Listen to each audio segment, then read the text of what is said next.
So, hello, my name is Chloe. I'm part of the Log My Care team. For those of you who aren't so familiar with Log My Care, we are the intuitive care management platform loved by complex care providers. We're very much designed in collaboration with support workers and service users, and we're trusted by over 1,300 care providers who really praise the platform for its user-friendly functionality and suitability for any care setting.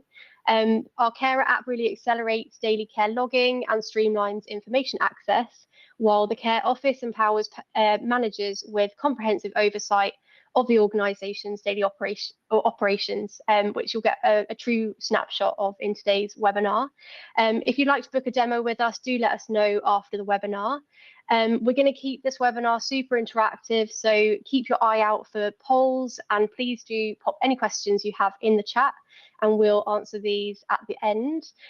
So without further ado, I'll hand you over to Anna. Hi, yeah, my name is Anna. I'm a product manager here at Log My Care.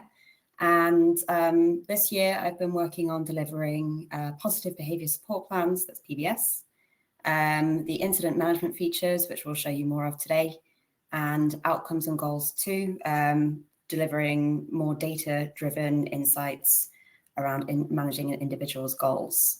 So yeah, really excited to get into this with you today. If we could pull up the slide deck, and I'll go through the agenda of what we'll be covering. Okay, so we're going to start by taking a look at how we record incidents effectively, and tips and tricks for really making sure you're capturing the data that you're going to get your insights from. We're then going to take a look at how we can use the data that's captured, drill into it, find the trends, and then get proactive with it. And then moving finally on to how you actually use data and use those insights at your organization, around goal setting, scheduling the correct team training, etc. There will be time for Q&A, but as Chloe said, we do have interactive polls as we go through. Please do participate. We'll be stopping to take a look at those at the end of each section, and we're really interested to hear more about the issues that you face when it comes to incident management. Get the next slide, please. Fab. So I wanted to start by talking a bit more about why I'm here. We at Log My Care, really, you guys are at the heart of everything we do, what we build and how we build it. We hear from you in a number of different ways, and I've separated them into two sections there as kind of before development and after development, but really it's a cycle. We frequently review our user feedback. We conduct interviews with those care providers who are still using paper-based systems. We consult with industry experts to identify the problems that the sector face.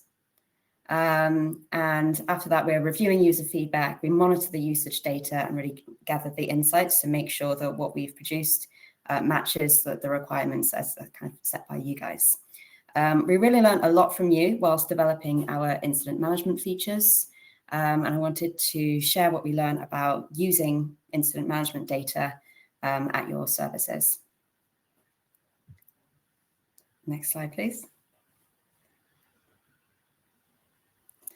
Cool. So we're going to start by taking a look at recording incidents effectively. You may have heard the phrase in any kind of data sense. You may have heard the phrase "garbage in, garbage out."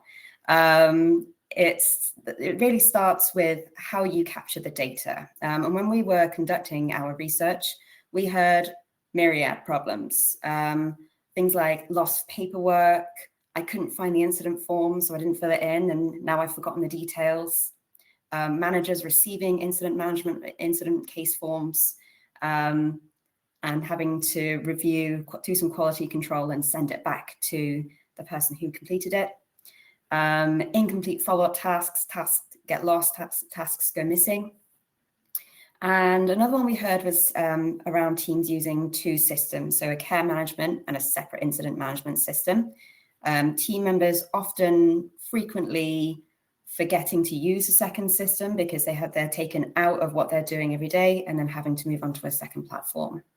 So really, using data to get proactive starts with recording good quality data.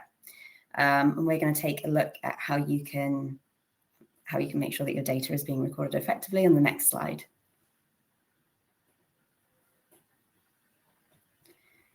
Great, so the 3 steps, the 3 solutions we came up with is to record incidents efficiently, make sure you've got the right person who's escalating and reviewing it, and streamline that process. We're going to take a look at recording effectively first. Thank you. So the number 1 piece of advice here is to ensure that the method of capture you have is easy to find and intuitive to use for your team. What we're seeing a video of here is incident recording in the app, where you can see all the incident types are categorized. So the team is easily able to start capturing and inputting data for this missing person incident. And record some quick follow-up steps that they took. And add a location at the service too. And saved. The manager has just received a notification. We saw that pop up on the screen there. And now the frontline worker can get back to delivering the care. Next slide, please.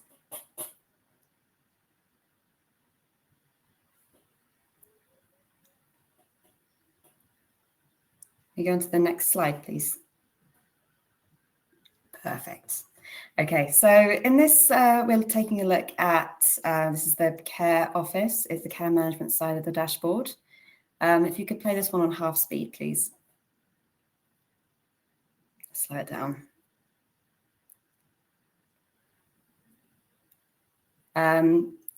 What we really want to see here is that the right people are able to review, categorize, and escalate. In this example, our missing person, the manager is de-escalating the incident because we found our service user. However, if the person was not found, that person can then choose to open a case and make some adjustments to the data. So potentially we want to call this an absconding incident instead, and categorize the correct severity for this too.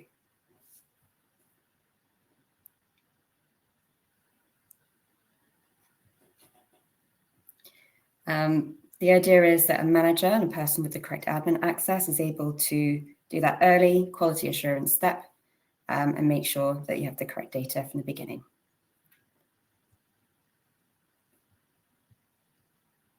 Okay, next slide, please. And this one's going to be a slow video too, please.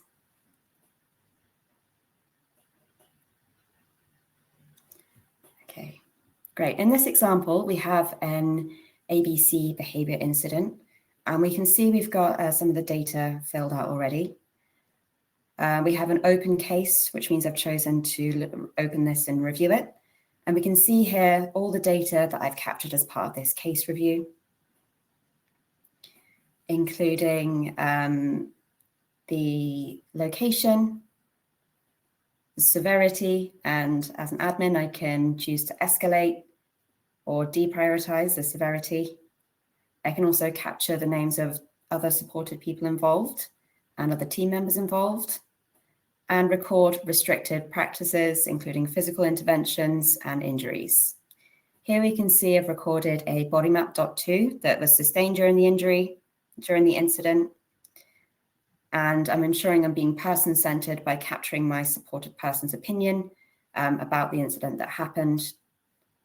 And I'm adding a follow-up action to review my positive behavior support plan and documenting all the learning and outcomes, including the root cause and actions that have to be taken.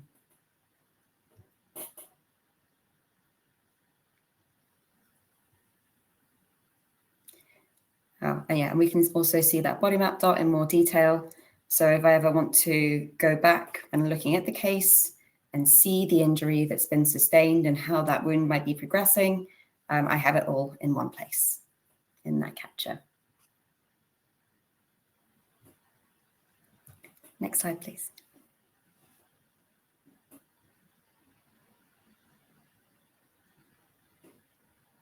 Thank you. The final step is to ensure you've got streamlined processes. We heard at the beginning that our users and customers felt that follow-up actions could get missed and that left their incident cases incomplete. We want to streamline processes to ensure that your follow-up actions are completed, incident case data is complete, and you want to be able to communicate and share the right information with the right people. We can see a screenshot here of what happens if you try and close a case without completing follow-up actions, as well as a dashboard view of how you're performing against completing your cases. In the example there, we can see I've only hit 25% from my debriefing. And so I know I need to take action to ensure that we're completing all the relevant information for a case.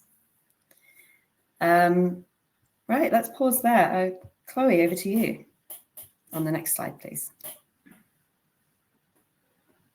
Yes, so we have got our response back for the first poll. So what are your key challenges that you're facing in your organisation around recording incidents? And there's a resounding kind of 71% response to incidents not being recorded correctly, which I don't think is a surprise to us, Anna. When we were putting these polls together, we assumed that would be the answer. So is there anything that you'd kind of highlight in what you've just gone through to those that are struggling with incidents not being recorded correctly? Yes, so this is an issue we heard particularly from managers of services. Introducing that quality assurance step in the data that's being recorded to start with as quick as possible in the data capture process has proven effective for our users. So as soon as that instance is recorded, a manager is notified and are able to review, escalate, and recategorize the incident as well before going and completing the data. It's about making sure you have those checks and balances from what we've heard from our users as my core bit of advice, but also having an incident management process, an incident capture process that's easy for your team to follow as well is super important. So your team know what's expected and are able to complete it in the way that you want them to. Fantastic. Thanks, Chloe. If we could move on to the next slide, please.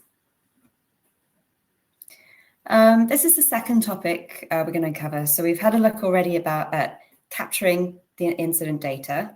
This section is all about what you do with it once you've got it. We heard so many problems about this from our users over the course of developing incident management, including it's difficult to see trends over time. We have a lot of data, but it's really difficult to manage and find what I'm looking for. And also this sense of there not being the right tool out there for them. Lots of people said that they wanted to be able to use incident data more effectively to deliver more person-centered care.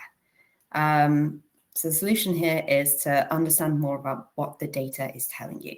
Once you can understand the data that you've captured, you'll find it so much easier to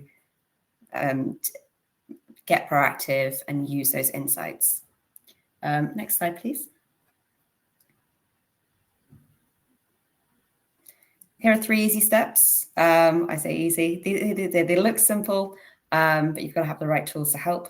So step 1 is to drill down, ask your data the question, and then find the data that helps you answer the question. Identify the risks as a result, and then you can get proactive.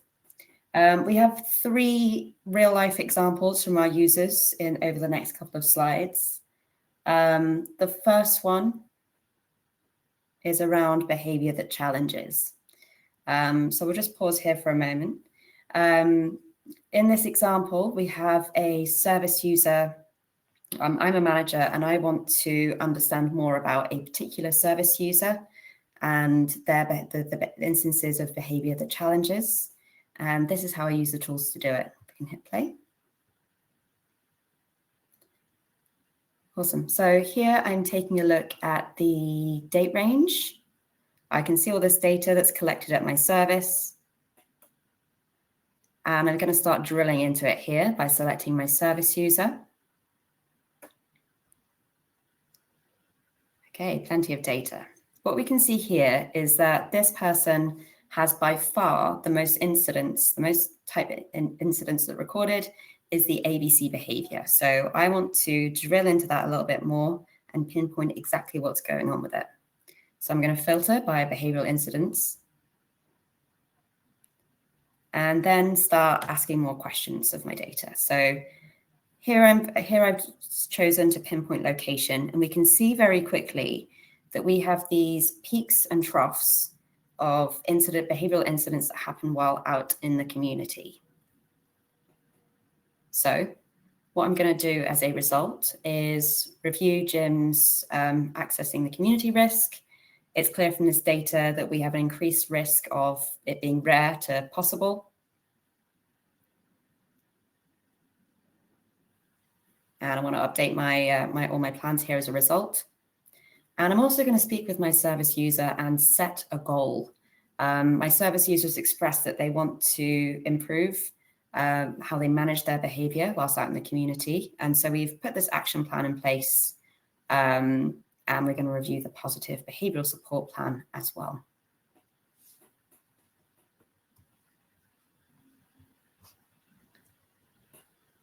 Next slide, please.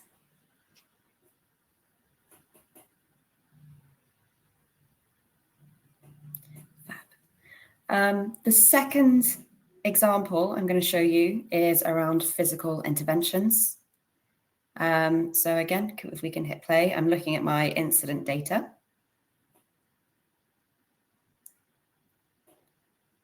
And this time I want to take a look at my second most common incident type.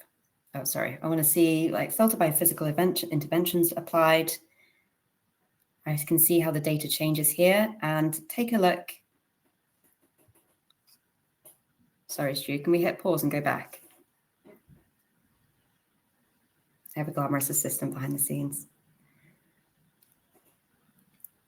Okay, fab. So here, if we pause here, we can see that physical intervention, the trend over time, it varies up and down. But when I look at the bar graph, I can see that physical interventions are most commonly being used in ABC behavior incidents. And what the colors on that graph are showing me, so yellow is for light severity, that blue color shows me low severity incidents. What I can see here is that my team are really using physical interventions very often in low severity behavioral incident types. This might be something that we as an organization want to change. And in the case of the example from our users, they did want to.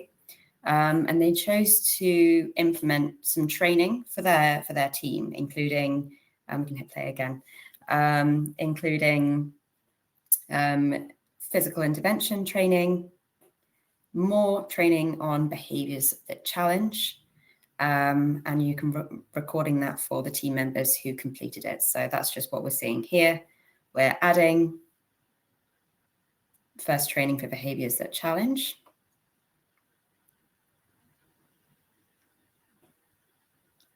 And physical intervention too.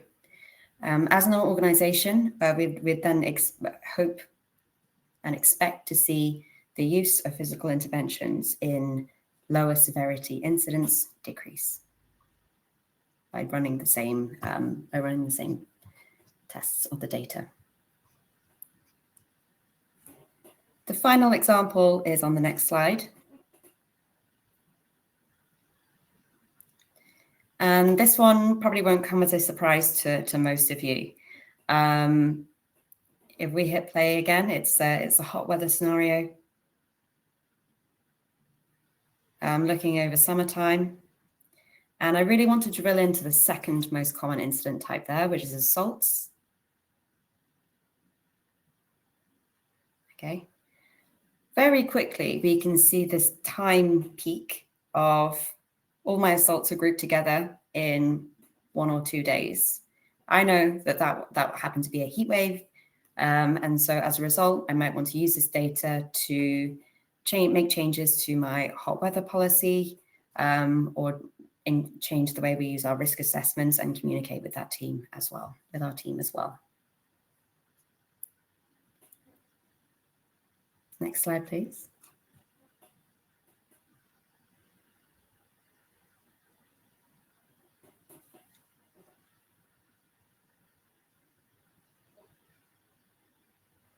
Hello, yes. So for our second poll, what are your key challenges with utilizing incident data?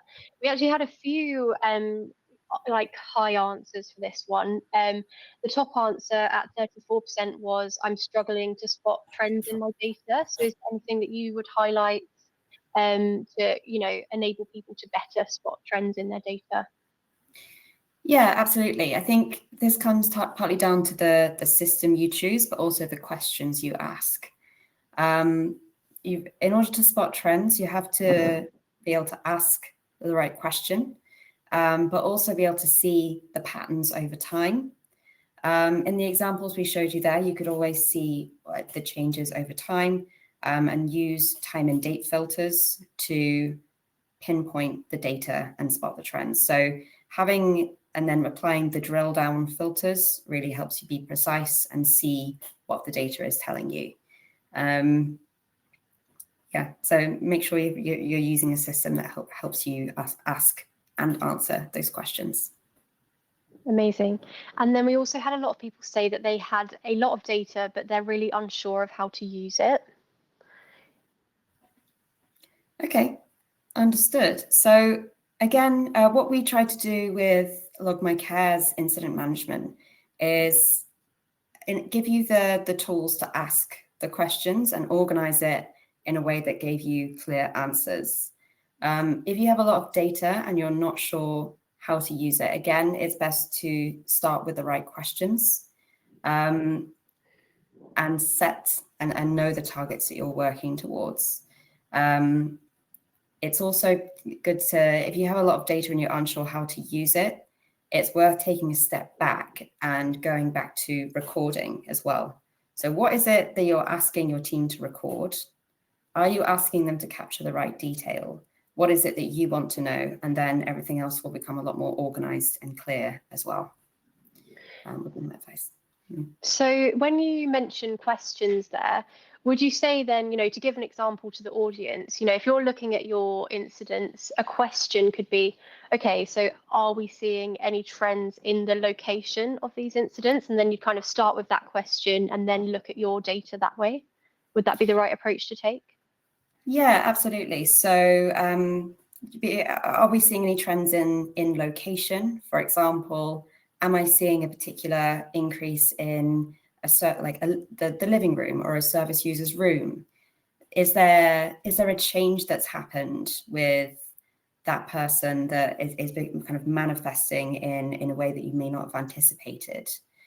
So you can start, if you're unsure of what question to ask with to start with, take a look at where incidents are happening, severity and type, and see what you spot over time. Understanding data and how to use it is something that you kind of learn as you go as well. So there's no one silver bullet. It's best to start small with some simple questions and make sure you can find the answers to those simple questions. So locations, severities, and types will help you start, and then you can start building out more of a picture of, we're using a lot of physical interventions at the moment, or looks like we are. What exactly has happened, and making sure you adjust and answer the questions as you get more advanced as well, more experienced. Fantastic. Thanks, Anna.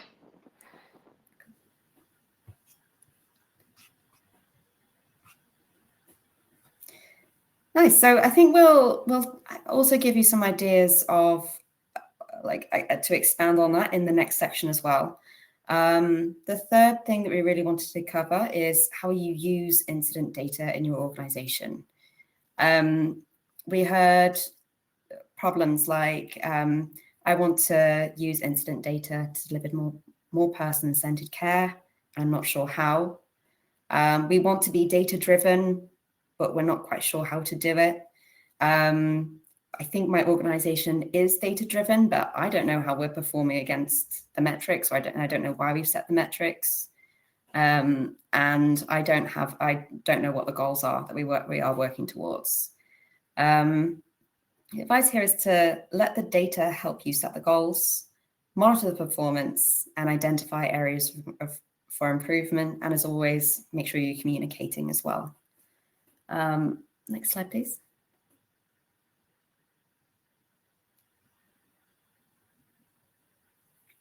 Okay, so we're going to have a look at three core pieces of insight of advice here that our users learn as they started becoming more data-driven with incident management. Number one is to identify goals. 2, share those insights with your team. And 3, you can use incident data to help you inform team training as well.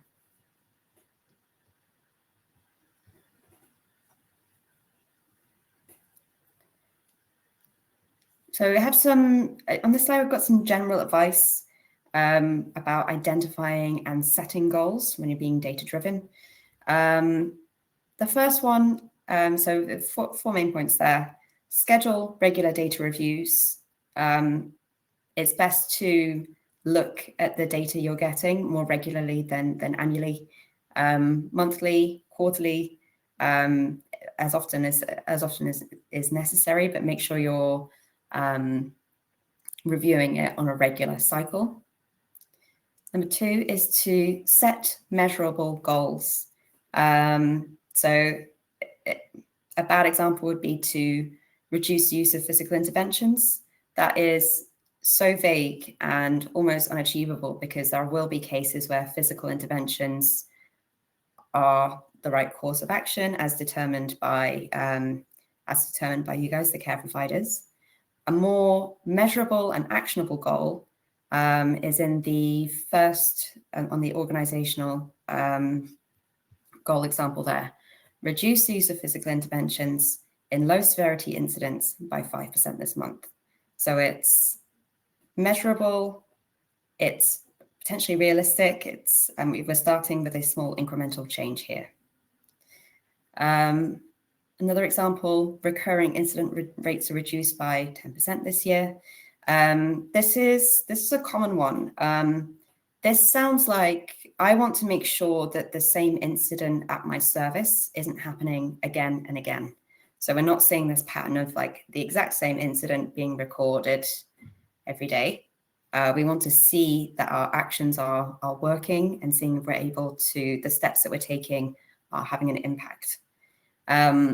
Again, what we've done here is given it a percentage. So we've set a metric and we've given it a time frame as well. And lastly, the last one is about completeness of data. So at my organization, or at an example organization, monthly follow-up completion rate is 80% for next year.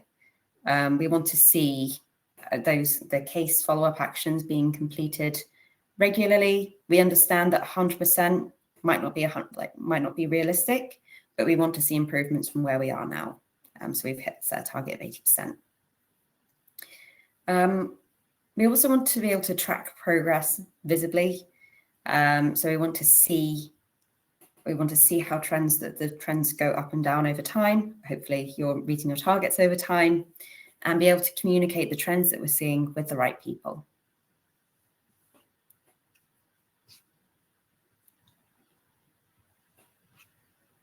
More on that here. Sharing insights, actions with your team.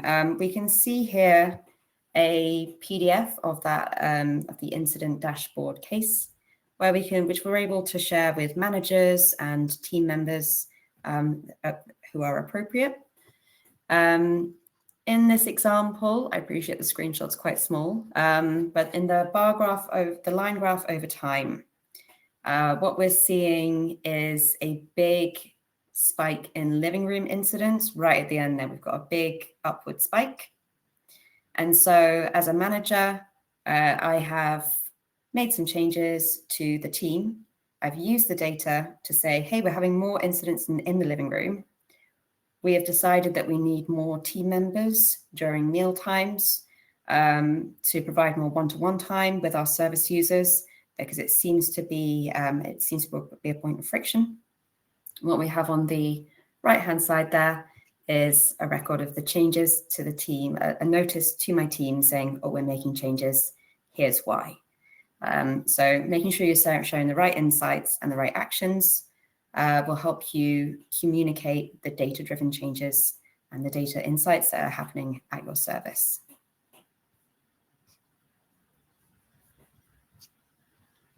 Next slide.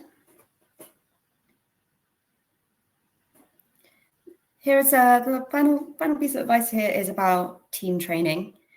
We saw an example earlier of how one service used the use of physical interventions in low severity behavioral incidents to then inform team training.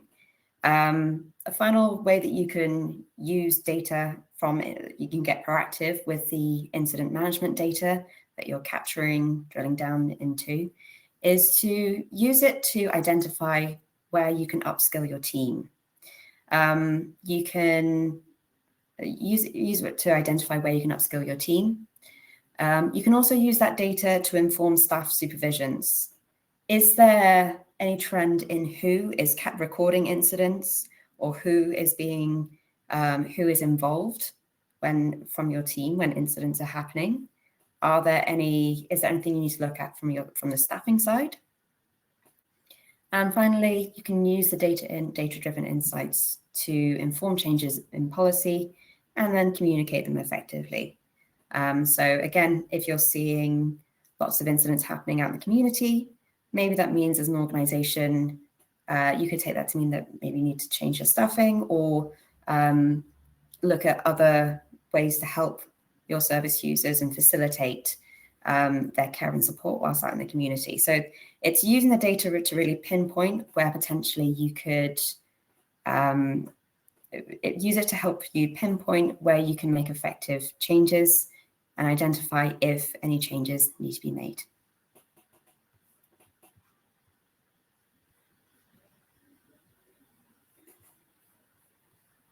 Fantastic. So for our final poll, we asked, what is driving you to want to be more proactive with data in your organization? And again, we had a really a majority answer here for, people are wanting to drive more person-centered care outcomes, which again, I don't think this is surprising to us, and it's a really great driver.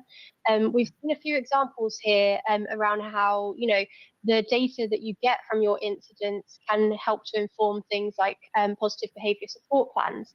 Are there any other kind of examples that, that you can think of where, you can use incident data to drive more person-centered care outcomes?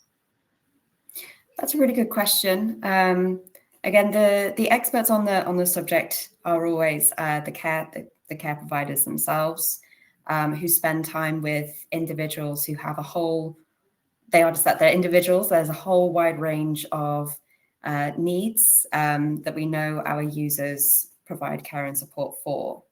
Updating a positive behavior support plan is just one example of how you might use the data to drive more person-centered outcomes.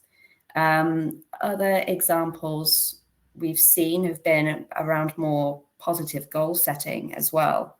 So there was a piece of user feedback around they noticed a lot of incidents were happening during the kitchen during mealtime prep, which was a shared activity, and by identifying this is where they were happening with this service user.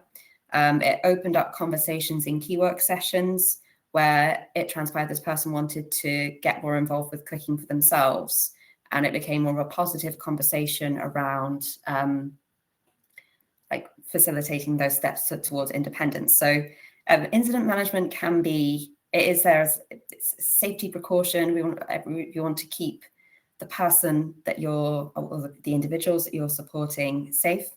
But there can be positive stories that come out of incident management too. Once you're able to identify the root causes and potentially put those next steps in. But that's the example that sprung to mind very, very, very quickly. There are other examples out there, and I'll have more of a think during the Q&A. Fantastic. And there were also a lot of people who answered, that they want to ensure they're meeting regulatory requirements as well. So it'd be good to understand if you have any kind of key pointers to how you can utilize data there as well. Yeah, absolutely. So regulatory requirements, the CQC, the CQC requirements dictate that you must send them notification for certain types of incidents. What we saw earlier, what I recommend looking at a system that ensures you're completing follow-up actions and then if any regulatory steps that need to be taken. Recording what might result in safeguarding, for example, will all help you meet regulatory requirements.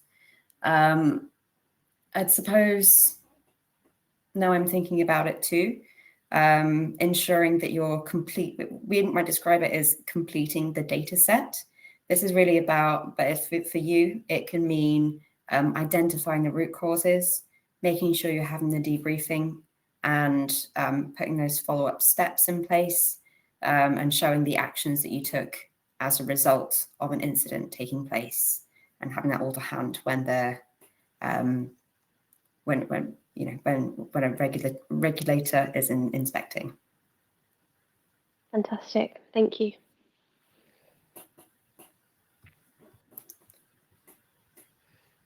Cool. So we've had a few questions. So first question, is the alert a new feature and does it alert manager's dashboard or just on a handset? Good question. The alerts happen incident management notification happens for people with the correct people with the correct user access on mobile devices. There is also an alert icon that shows in the manager's portal. The reason why I'm pausing for a little bit here is yes, those are existing features, but we want to, incident management is such a complex, interesting, and important question. We are looking at, introducing more ways of notifying in the future as well. And that all comes out of making sure the right people get notified about the right things at the right time. So yeah, that work is in progress as well. Amazing. And so that kind of links in with the next question around what's next in development for the incident management feature.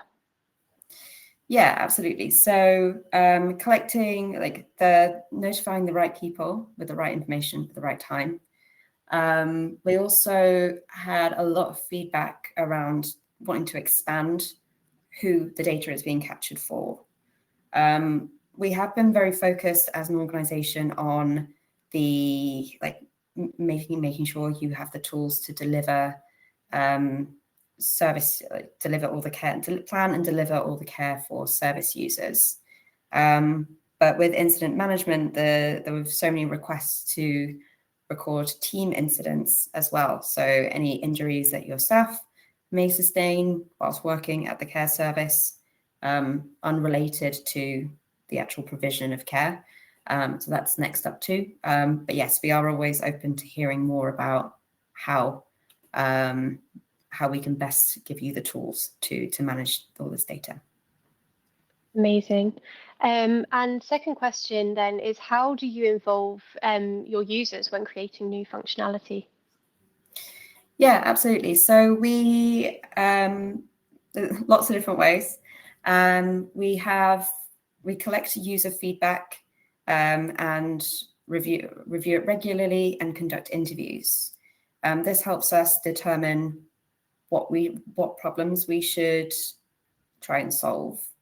Once we've identified the problem, we will bring in our service, a collection of our users and customers to help us drill into why this is a problem, the impact it's having, and help us identify solutions as well. So we will often bring on, per initiative, a small committee of users and customers to help us make sure that we're delivering the right kind of solutions and answering the question correctly. Amazing.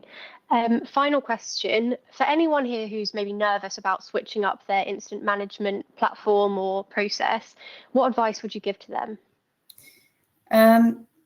Yeah, that's a really good question. I have the final slide, or the next slide, are just some final points to consider.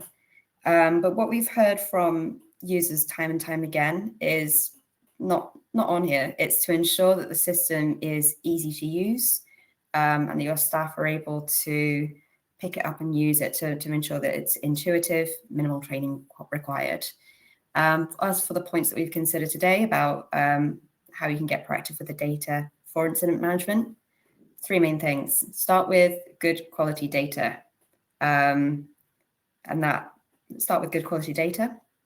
Find a system that is easy to understand, and it's easy to understand what the data is telling you.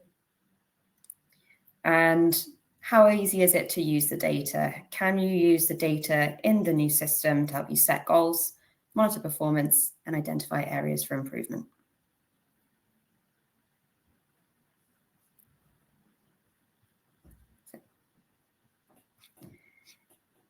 Cool. Thank you. Fantastic. So we've just dropped a poll into the chat. So let us know if you want to book a one-to-one demo of Log My Care, and we'll make sure that we get in touch with you. But yeah, thank you so much for attending this webinar, and thank you so much, Anna. All of those insights are invaluable. I'm sure that there are plenty of nuggets there that people are going to be taking away and actioning. So yeah, thank you so much for your time. Thanks for having me. Thanks so much, everyone. Have a good day.